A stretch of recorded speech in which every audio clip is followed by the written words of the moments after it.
Hey, my name is Tashay West. And I'm Moses Mosley. And this is our epic Walking Dead review. First of all, I would like to say thank you so much to Atlanta Movie Tours. They are so amazing for allowing us to use their space to do our reviews. Okay. It is amazing. It is epically awesome. And if you all are interested at all in touring some great movie sites in Georgia, like scenes from The Walking Dead or The Hunger Games, please go to atlantamovietours.com and check them out. Also, if you comment, like, and subscribe to this video, we are giving away a free pair of Atlanta Movie Tours tickets. So make sure you comment. So, let's get into this review. So what did you think about last night's episode? I thought it was insanely awesome. Like, there was so much action and so much development and build up in it, to the point where now it's like, okay, where are they gonna head to next as far as, like, you know, not only their development as characters, but as far as how they're gonna integrate themselves into the society. Because, I mean, you got Sasha, who is like, she's falling apart now. You know, it's like everything is like actually coming to her now, and it's like she can't deal with it. Then you have Michone, she's actually starting to adapt more, and she's actually starting to somewhat lose her somewhat tough, you know, exterior, and she's starting to become more of a functioning member of the team, you know. Mm-hmm. And now, and also with Daryl. Now he's like actually becoming more warmed up. You know, Aaron, you know, gave him somewhat of a task to do, some way to validate himself to everybody, mm-hmm. and I actually like that, you know, because it's actually helping him out as far as, you know, emotionality goes, and it's giving him something to keep himself distracted, you know. Mm-hmm. But the one person that's scaring me now is Rick. He's starting to get a little Shane in him, you know. If you recall, like his little exchange with Jesse, mm-hmm. he's starting to actually get a little territorial over somebody else's wife. And if we recall correctly, that's what somewhat drove Shane into being crazy. Mm-hmm. I felt like I was watching ABC episode, something that was on ABC. Right. It was not at all The Walking Dead for me. I mean, with the exception of some walkers that did appear, but all this emotion and all this love and lust, and it was kind of interesting. It was interesting to see this show take that turn into that. And I'm very interested to see how they're going to pull us back into the crazy drama and danger. Right. But basically, I have my notebook today. He's prepared. So I can talk off. So I can be prepared, basically. So the show starts off with Sasha looking at these family portraits, and I really like the way it started off because it showed her emotional state, because she was surrounded by Alexandria, basically, and all these photos represented family, happiness, family, happiness, family, happiness. And it started to frustrate her because she lost all her family. She lost her boyfriend, her brother, and it's like, yeah, what does she have to look forward to? So it's almost frustrating because it doesn't feel like it could ever be real for her, because she's lost so much and she's alone right now. And like, honestly, I can understand that, you know, as far as the breakdown is going for her, because mm-hmm. it's like everybody surrounded by her seems to have petty problems, and they're like worried about simple things, mm-hmm. while she's dealing with actual problems in life, you know, loss, you mm-hmm. know, not knowing where she's headed to next. And it's like the simplicity behind everybody in that society is like, it's kind of ruining her, because it's like she's getting more frustrated from listening to their nonsense problems, you know. Because you remember when they were at the party, she's pretty much had that meltdown. Yeah, let's not move too fast. Right. So, and then she was, then she ended up shooting those photos, which was very interesting. That was creepy, yeah. I particularly like the how they place the walker sound underneath her actually going crazy, which to me symbolized her losing her humanity, right, and becoming closer to being the walker.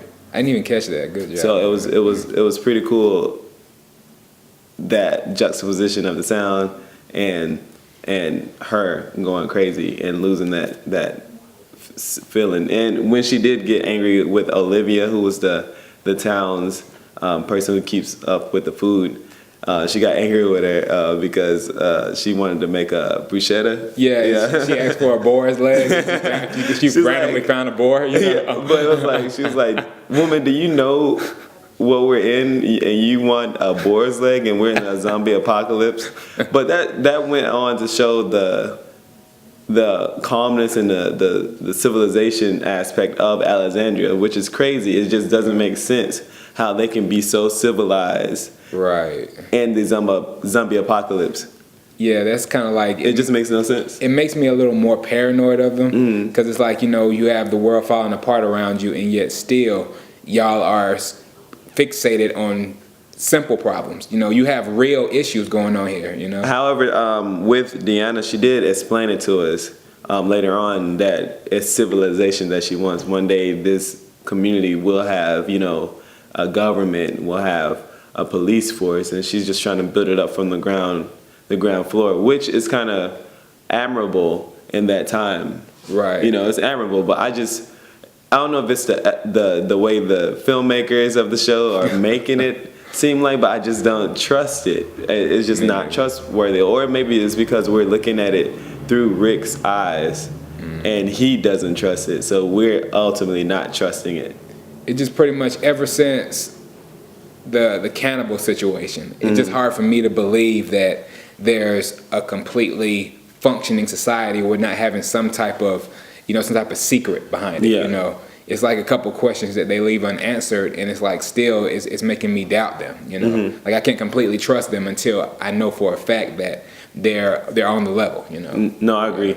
And so, what did you think about when Rick, Daryl, and Carol were out there plotting to get these guns? I liked it because it shows that, you know, even though they're able to, you know, somewhat function in their society, they're still able to focus on what's really important, you know. And it's like they can separate the two. And I like the fact that they're staying focused on what's really going on. They're not letting that apple pie so-called lifestyle, you know, affect their real state of mind, you know. So yeah, I particularly liked how they were together and their bond was stronger at that point in the show. You know, I like that they were continuing, but are they continuing to buy into the world will never be good and that life can never go on after the zombie apocalypse? Are they being too much, or are they actually, you know, protecting themselves and something big is about to happen? And they'll be thankful that they had those guns. I'm definitely thinking they're just thinking about protecting themselves, you know, because it's like they've been through so much already, so it's only human nature to be suspicious and to be on guard, especially with everything they've been experiencing. So I think it's just more like they're just being extra cautious, and they're not being, you know, overly inviting to people that they don't know. And I think that's intelligent. I think that's smart. And I'm especially it's definitely smart, but there's so much proof that these people are nice. You know, there's so much proof that life will go on right. You know, there's so much proof that the people aren't eating humans. You know, there's proof that they aren't killing each other.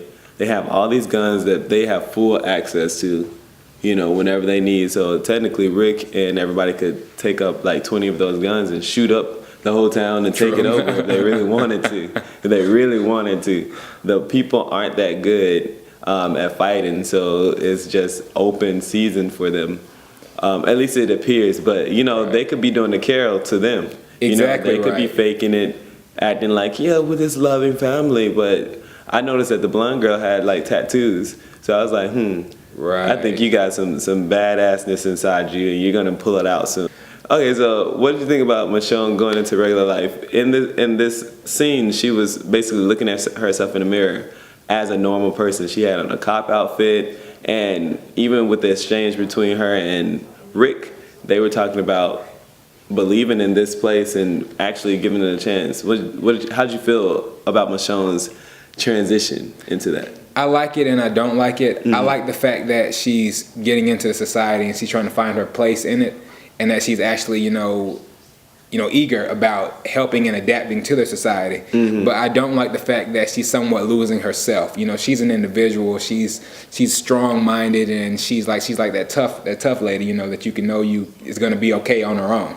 I think Michonne will always have that. You know, if she needs to go and do a backflip to grab that, and grab it off the mantle. Like, I think she'll be able to. It's like riding a bike, pretty much. Yeah, it's like riding a bike. You never lose that. Right. But I do feel what you're saying. Like, she's becoming weak. I hate the weak Michonne. I really do. I hate I'm just gonna be here. I want the tough Michonne back, and it's kind of interesting because Sasha and Michonne are like switching places. Right. It's like Sasha's like, get rid of this family. Right. I hate this. I'm gonna shoot up the world. Right. Where it used to be Michonne's, I'm gonna cut up the world. I hate family. I don't trust anyone. Nothing is real. So now they're like switching up the places. So it's an interesting storyline. But I feel like, I don't know. I think Sasha is on my death meter because I just feel like she's doing these things. I don't know. Even that first line though, when she's like, "Come and get me," I feel like she's gonna be the first person to throw herself out there to get eaten. I'm thinking you're right, because like she's really sending me that vibe that she not only is she ready to die, but she actually wants to die, and I can understand that because so much that she's lost and she doesn't know like really what's the point in even going on anymore. But I think the only way she can save herself is if she realizes that there is still life after loss. You know, and I think she has to realize that. Otherwise, she's gonna be headed down a dark path. And then skipping forward, I did like how Carol was like, "I get to be invisible again." Right. Yeah, I kind of like that line. Yeah. Well, you know, I guess because when she was with her husband and everything, she was just invisible. Nobody really knew her. She wasn't that important in life. So now people are expecting the same woman who's just invisible, who takes everybody's crap, who only bakes cookies, and ends up murdering the whole city from the inside out. And I like that. I like her character development. She's like, I think she's done like the most metamorphosis of pretty much out of anybody. Yeah, she as has. far as like levels goes, and I really like that. Yeah. What about Daryl in this horse situation? Wow, that was like, I like the connection that he like kind of linked up with Aaron with, because it seems like he can sympathize with him and they can sympathize with each other to different degrees. And I like the fact that they were like trying to work together for that common good. But I hate the fact that the horse had to go the way it did. It's like a flashback to season 1, you know, when all the zombies just ripped it apart. I knew that horse was gonna.